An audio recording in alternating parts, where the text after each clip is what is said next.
Hallo meine Freunde, hola Madridistas. Heute das Video mal mit einem etwas anderem Start. Keine Sorge, gleich wieder die gewohnte Qualität. Allerdings ist es inzwischen schon 12:05 Uhr. Normalerweise ist mein Video jetzt schon online und ich habe noch nicht mal mit dem Drehen angefangen. Ich wollte euch eigentlich nur erklären, warum es heute ein etwas kürzeres Video gibt, ohne so viele Schnitte etc. Ich habe heute Morgen meine Frau zum Flughafen gebracht.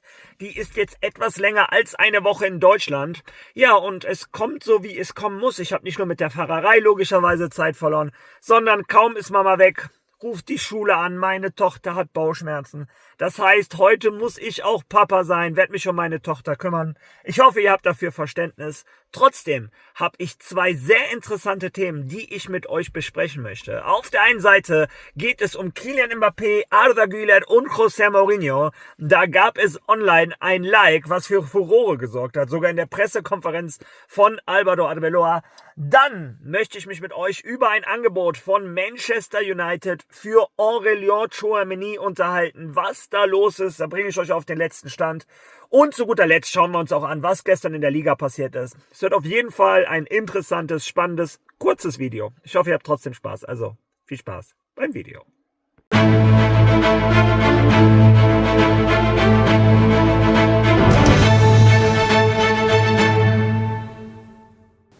Ja, da bin ich wieder mit dem gewohnten Hintergrund, der gewohnten Qualität. Und da ich, wie gesagt, nicht viel Zeit habe, legen wir direkt los. Ich würde sagen, schauen wir uns zunächst einmal die Ergebnisse von gestern an.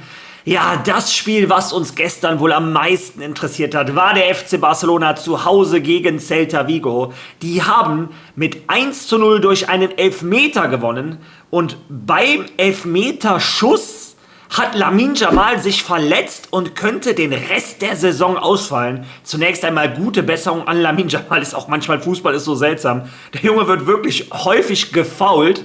Naja, nicht so häufig, wie er es gerne darstellen möchte, aber der wird häufig gefoult. Und da verletzt er sich nicht und beim Schuss vom Elfmeter, da verletzt er sich. Ja, wie gesagt, gute Besserung. Wir alle wünschen uns, glaube ich, einen fitten, gesunden Lamine Yamal bei der WM. Trotz alledem, dieses Ergebnis war, ich weiß nicht, das wievielte 1:0 für den FC Barcelona. Ich zeige euch auch mal die Statistiken. Celta Vigo war nicht die schlechtere Mannschaft, hatte sogar mehr Expected Goals etc. Ja, aber wenn du anfängst, diese Spiele in einer Saison immer wieder für dich zu entscheiden, ja, ich habe vorher schon nicht an die Meisterschaft geglaubt. Jetzt ist es noch ein Spieltag weniger und trotzdem ist der FC Barcelona 9 Punkte vor Real Madrid. Und wenn ich ganz ehrlich bin, die Leistung von Real Madrid gegen Deportivo Alavés hat mir noch viel weniger Grund zur Hoffnung gegeben. Naja, wie dem auch sei, das ist der aktuelle Stand. Das ist die Tabelle. Real Madrid weiterhin 9 Punkte hinter dem FC Barcelona. Unsere Jungs bereiten sich auf das Spiel morgen Abend gegen Betis Sevilla vor. Real Madrid hat jetzt 3 Auswärtsspiele am Stück. Morgen in Sevilla. Ja, nennt mich verrückt. Ich werde trotzdem einen Watchalong machen. Hoffentlich verbringen einige von euch mit mir zusammen ihren Freitagabend.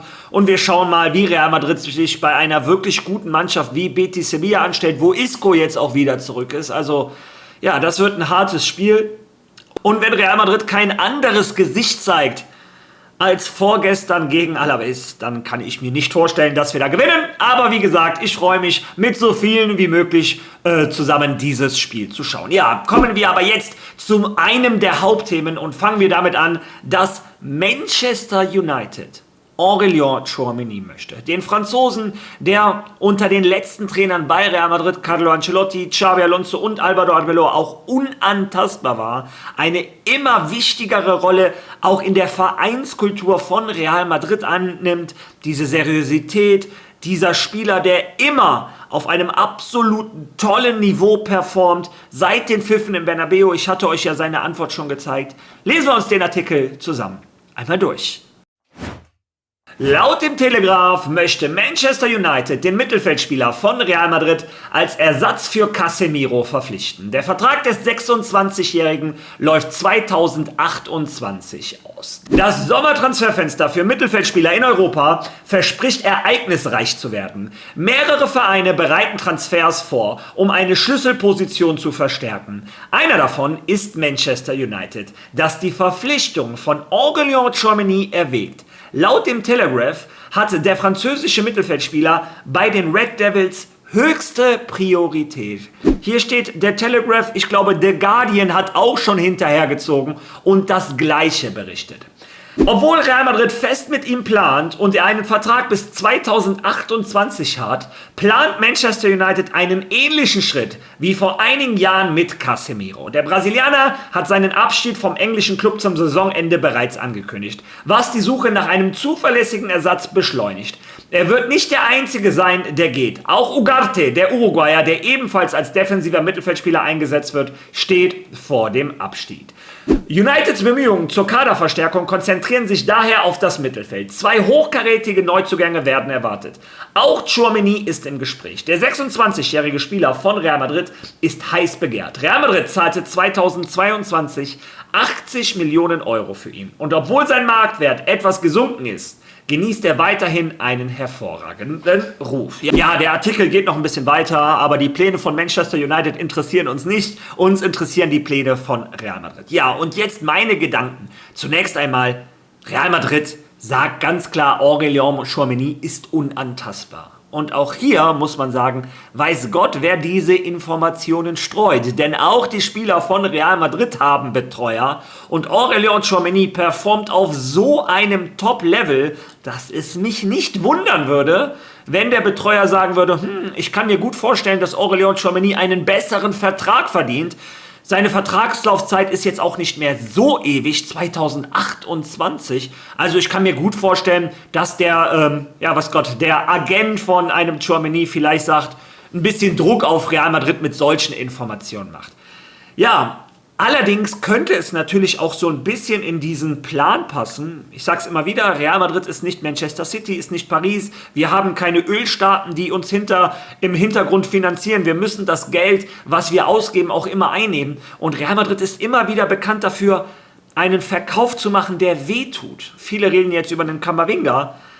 Aber wenn Real Madrid doch so einen spielstarken Spielaufbau Generator sucht, einen Rodri, einen Enzo Fernandes, was auch immer, dann ist das ja eigentlich auf der Position, auf der ein Aurélien Tchouaméni ist.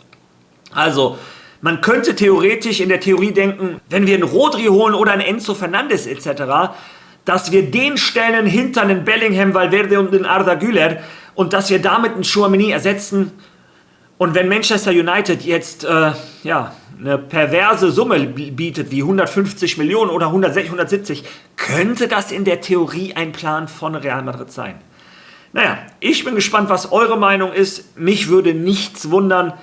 Ich glaube aber, einer der wenigen, der in den letzten Jahren so konstant Leistung gebracht hat, ja, ich würde Aurélien Tchouaméni wahrscheinlich nicht verkaufen, aber ich akzeptiere jede andere Meinung. Lasst eure dazu gerne in den Kommentaren. Ja, und dann kommen wir zum Hauptteil in diesem Video. Ja, ich zeige euch mal ein bisschen, wie sich unsere Jungs warm machen, vorbereiten auf das Spiel morgen gegen Betis Sevilla etc. Die Kaderliste ist noch nicht bekannt. Dazu werde ich morgen dann in meinem Video kommen, denn da gab es wohl eine Unterhaltung mit Florentino Perez und Álvaro Arbeloa über den Einsatz der Jugendspieler. Ja, und laut der Pressekonferenz heute von Álvaro Arbeloa, das hat mir das letzte bisschen Gewissheit gegeben, dass da wirklich was hinter den Kulissen passiert ist. Also freut euch morgen schon mal auf das Video. Aber heute wurde Álvaro Arbeloa auch gefragt, stört es dich, dass ein Kylian Mbappé diesem Foto ein Like gegeben hat? Was ihr da seht, ist José Mourinho, Cristiano Ronaldo, Mesut Özil und dann unten mit Kylian Mbappé und Arda Güler. Und dieses Foto wurde von dem Kylian Mbappé geliked. Ja, das sorgt natürlich für Furore. Was möchte ein Kylian Mbappé mit diesem Like sagen? Auf der einen Seite kann man das sehr, sehr negativ sehen und sagen, ein großer Disrespect für einen Álvaro Arbeloa, das ist dein Trainer. Der hat wirklich für dich immer sein Gesicht hingehalten, egal was deine Leistung war. Der hat immer gesagt, ich werde nie ein schlechtes Wort über Kylian Mbappé, werdet ihr nie ein schlechtes Wort von mir hören. Der Typ ist der beste Spieler der Welt, etc. Jeder Trainer möchte ihn in seinem Kader haben. Und du gibst einem anderen Trainer ein Like. Auf der anderen Seite könnte man auch denken, vielleicht gefällt ihm nur dieser Vergleich von Cristiano Ronaldo und Mesut Özil mit ihm und Arda Güler. Diese Connection ist ja tatsächlich da. Ja, meiner Meinung nach ist das ein sehr unpassender Like, vor allem, weil man gerade die Gerüchte hört oder die Informationen, dass ein José Mourinho Real Madrid aktiv angeboten wird. Einige gehen sogar so weit zu sagen, er ist der Hauptkandidat für Real Madrid im nächsten Sommer. Ihr kennt meine Meinung. Ich bin der Meinung, ein José Mourinho ist nicht mehr der gleiche José Mourinho wie der von Chelsea. Er ist nicht der 2012 zu uns gekommen ist mit diesem Feuer, was er hatte, wie kein anderer Trainer auf der Welt, als er noch the Special One war. Also ich finde, dieses Feuer ist im Laufe der letzten Jahre ein bisschen erloschen. Hier und da hat man sogar das Gefühl, der geht zu einer Mannschaft nicht mehr unbedingt, um jeden Titel zu gewinnen, sondern um sich ein bisschen die Tasche voll zu machen, wenn ich das so sagen darf. Vielleicht liege ich auch komplett falsch. Mir haben seine Aussagen nach dem Benfica-Spiel nicht gefallen. Wobei ein Teil von mir immer natürlich auch versteht, der versucht logischerweise seinen Spieler, seine Mannschaft zu schützen. Aber es gibt Sachen, die sind für mich persönlich too much gegangen. Ich weiß auch nicht, wie die Mannschaft ihm sowas verzeihen würde.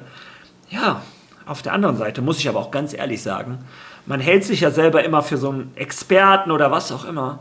Aber als ich damals gehört habe, dass wir einen abgewrackten Carlo Ancelotti aus Everton zurückholen. So hat man das hier in der Presse verkauft.